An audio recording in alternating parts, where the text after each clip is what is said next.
Prestige, automobile et collection, roulez élégance avec Crooner.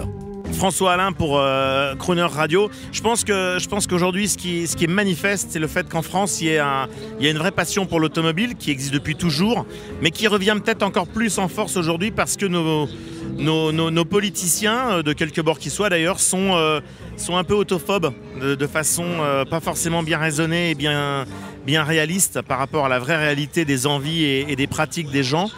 Et je pense qu'aujourd'hui, on se replie aussi un petit peu vers la voiture de collection parce qu'on va vers une séparation entre d'un côté le véhicule usuel de tous les jours qui peut être très techno, très moderne, très, très formidable je dirais en termes de contenu et d'usage, et puis un véhicule passion qui est soit une voiture de sport, soit une voiture de collection, soit les deux à la fois.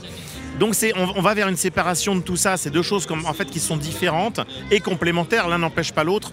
Ce qui est un peu dommage, c'est qu'il y a cette espèce de politique autophobe et qui mettent tout dans le même panier, ce qui est complètement ridicule. Puisqu'en fait, la voiture de collection, c'est souvent une passion pour le week-end, une sortie entre copains. Donc le kilométrage fait par an par la quasi-totalité des collectionneurs, il est ridiculement faible. Donc c'est un faux problème. Il faut laisser les gens vivre, il faut les laisser vivre leur passion. Ce qui leur plaît, c'est de restaurer une voiture, c'est de retrouver les morceaux qui manquent. Donc on passe finalement pas tant de temps que ça à rouler et on passe surtout beaucoup de temps à les restaurer. Et c'est ça qui est sympa.